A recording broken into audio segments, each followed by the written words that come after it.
Bapak Ibu, bagaimana strategi penerapan pembelajaran diferensiasi? Tentunya banyak sekali yang bisa kita lakukan di kelas kita untuk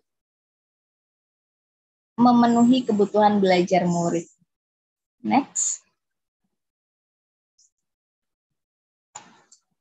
Strategi pembelajaran berdiferensiasi bisa kita terapkan ya di dalam ketiga jenis ini, Bapak Ibu. Ada diferensiasi konten, di mana di sana berhubungan erat dengan media atau materi yang akan dipelajari oleh siswa. Kemudian diferensiasi proses, bagaimana keadaan atau rancangan diferensiasi di dalam proses pembelajaran ini akan diberikan kepada siswa. Kemudian yang ketiga adalah diferensiasi produk. Nah, Bapak Ibu tidak harus dalam sekali jalan proses pembelajarannya itu tidak harus keseluruhannya diterapkan ya Bapak Ibu ya. Di sana ada diferensiasi konten, proses atau produk. Nah, boleh salah satu atau salah dua atau ketiga-tiganya mau diterapkan silahkan sesuai kebutuhan saja Bapak Ibu ya. Nah, silakan bisa di next. Nah, untuk diferensiasi konten ini konten di sini merupakan informasi yang tersedia melalui media atau produk elektronik. Nah, ini Bapak Ibu bisa mengelompokkan dari hasil asesmen diagnosis. Apakah mereka di kelas kita itu mana yang termasuk ke dalam auditori, kemudian kinestetik atau visual. Nah, Bapak Ibu bisa mengarahkan mereka untuk mencari atau explore konten-konten atau media pembelajaran yang sesuai dengan materi yang sedang dipelajari. Jadi kita sebagai guru juga tidak melulu harus membuatkan materi atau menyediakan materi yang membeda-bedakan dari ketiga diferensiasi ini, Bapak Ibu. Jadi Bapak Ibu bisa menggali potensi siswa gitu ya, bisa menggali potensi siswa untuk mengeksplor ya mereka sukanya media yang mana nih untuk materi bilangan misalnya, boleh melalui video atau melalui artikel atau melalui poster gitu ya, apapun yang bisa membuat mereka nyaman untuk belajar gitu Bapak Ibu. Kemudian selanjutnya ada diferensiasi proses. Jadi kita sebagai guru tidak perlu terus-terusan capek sendiri ya Bapak Ibu ya untuk merancang media, kita juga bisa melibatkan siswa gitu. Lanjut next.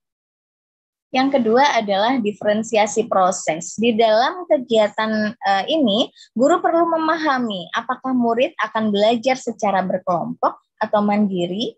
Guru bisa menetapkan jumlah bantuan yang akan diberikan oleh murid. Kemudian siapa saja murid yang bisa yang perlu atau membutuhkan bantuan, dan siapa saja murid yang membutuhkan pertanyaan-pertanyaan pemantik yang selanjutnya dapat belajar secara mandiri. Nah, semua hal ini harus dipertimbangkan dalam skenario pembelajaran yang Bapak Ibu rancang.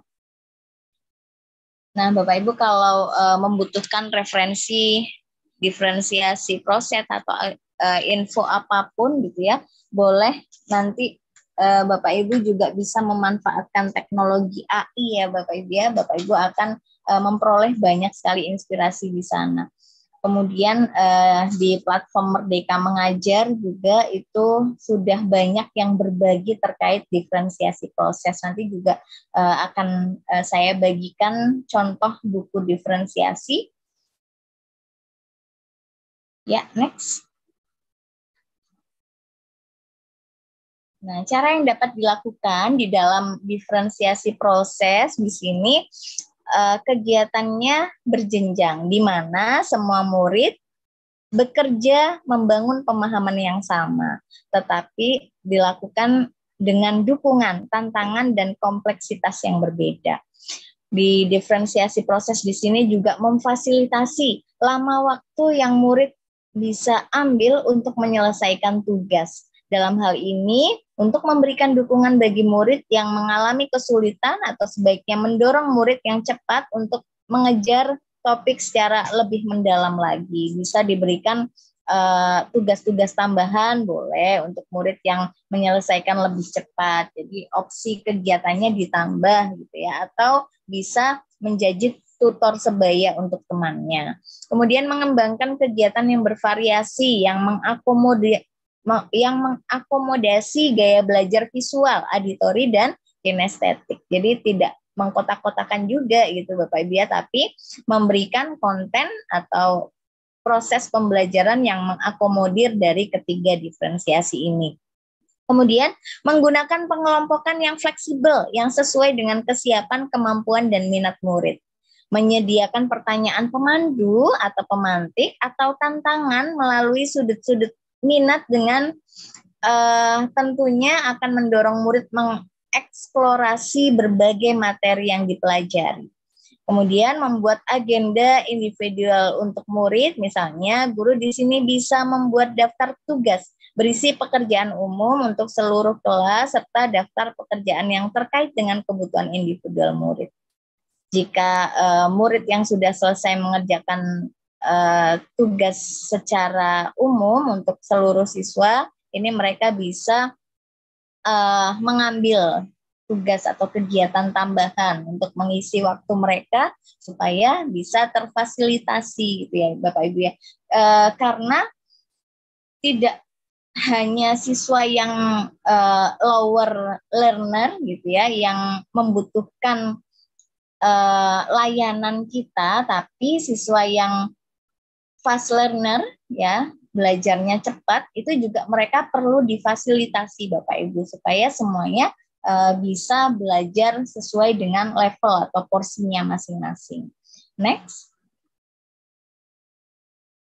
Nah, diferensiasi produk di sini Bapak Ibu bisa melihat ya, ini hanya gambar ya Bapak Ibu ya, hanya referensi gambar hasil dari proses belajar murid. Di sana ada tulisan anekdot di kaosnya itu ya. Nah, ini mereka belajar dari hasil materi yang dipelajari terkait anekdot di pelajaran bahasa Indonesia ya.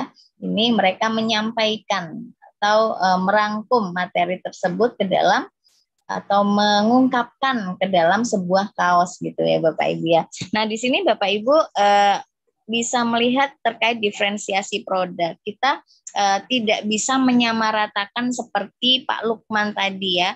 Jadi menyamaratakan tantangan belajar untuk mereka sehingga banyak siswa yang ngumpulinnya tidak tepat waktu gitu ya Bapak Ibu ya. Nah, mereka diberikan kebebasan sesuai dengan minatnya mereka seperti apa. Boleh menyampaikan rangkuman atau hasil anekdot ini ke dalam bentuk kaos seperti ini misalnya, atau Bapak Ibu bisa mengakomodir keinginan siswa untuk menyampaikannya atau merangkum materi di dalam bentuk video atau film atau drama gitu ya, boleh Bapak Ibu. Jadi ketika mereka merasa terfasilitasi, maka tantangan belajar atau tugas tersebut tentunya dapat terselesaikan dengan baik karena mereka ngerjainnya enjoy gitu ya Bapak Ibu ya.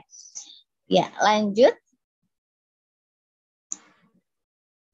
Nah, ketika kita memberikan tantangan atau ke dalam diferensiasi produk ini tentunya harus fokus ya Bapak Ibu ya ke dalam penyelesaian tugasnya atau tantangannya. Diferensiasi produk ini meliputi dua hal. Yang pertama, memberikan tantangan atau keragaman variasi produknya. Kemudian yang kedua, memberikan siswa pilihan. Bagaimana siswa dapat mengekspresikan pembelajaran yang diinginkan. Kita sebagai guru juga harus bisa mengetahui apa ekspektasi yang diharapkan dari murid. Dari kualitas pekerjaan yang diinginkan seperti apa gitu. Dengan adanya komunikasi seperti itu tentunya siswa menjadi lebih nyaman gitu dalam mengerjakan tantangan belajarnya. Harus ada indikator sebagai alat ukur produk yang dihasilkan oleh siswa dan konten apa yang harus ada di dalam produk siswa ini. Produk yang dapat dinilai yang pertama kualitas produknya seperti apa, kemudian konten yang ada di dalam produknya ini apakah sesuai dengan capaian atau tujuan pembelajaran yang diharapkan. Kemudian yang ketiga bagaimana siswa harus mengerjakannya dengan cara apa, nah, itu perlu dipertimbangkan Bapak Ibu. Kemudian sifat produk akhir yang dihasilkan itu seperti apa? Apakah sudah mewakili kompetensi siswa gitu ya? Apakah sudah mewakili kebutuhan belajar mereka atau minat mereka di dalam mengerjakan produk atau karya sebagai output dari pembelajaran yang mereka terima gitu. Lanjut. Nah, ini komponen yang bisa dibedakan melalui diferensiasi ini dari konten. Nah, ini Bapak Ibu bisa menanyakan terkait ini. Apa yang perlu dipelajari oleh siswa? Bagaimana siswa mendapatkan akses untuk mendapatkan pengetahuan dan keterampilan? Nah, di sini pertanyaan-pertanyaan yang bisa ditanyakan untuk diferensiasi konten. Kemudian produk, diferensiasi produknya, bagaimana siswa dapat menunjukkan hasil belajarnya, apa yang sudah mereka pelajari di akhir pembelajaran. Kemudian untuk diferensiasi proses, bagaimana siswa dapat menguasai pengetahuan dan keterampilan. Kemudian bagaimana siswa dapat menjadikan pengetahuan dan keterampilan tersebut menjadi miliknya, jadi mereka merasa memiliki gitu ya dari kegiatan pembelajaran yang dilakukan. Jadi mereka merasa butuh dulu gitu Bapak Ibu. Maka diferensiasi proses ini bisa dikatakan berhasil. Kemudian iklim dan lingkungan belajar, bagaimana suasana kelas secara fisiknya. Kemudian apakah bangku itu bisa diatur letter U atau seperti apa, itu perlu disepakati dengan siswa supaya mereka leluasa gitu ya Bapak Ibu ya. Apakah lingkungan belajarnya sudah mendukung dari sarprasnya juga misalnya. Kalau mereka sudah merasa jenuh berada di dalam kelas, ajak mereka ke gazebo di luar lingkungan kelas, di taman, di lapangan gitu ya Bapak Ibu ya. Jadi sekali-sekali bolehlah kita menuruti siswa gitu ya Bapak Ibu ya. Jangan ketika mereka keluntruk gitu kata orang Jawa, ngantuk gitu, sudah bosan dengan pembelajaran karena menurut penelitian siswa itu bisa fokus belajar itu hanya 20 menit saja Bapak Ibu. Selebihnya ya mereka hanya mengalir aja gitu ya Bapak Ibu ya. Nah, kita bisa melihat dari ekspresi wajah dan ini ya gerakan tubuh mereka gitu. Kalau sudah merasa mulai kurang bersemangat, kita bisa mengganti suasana belajarnya mereka, bisa di luar ruangan atau teknis belajarnya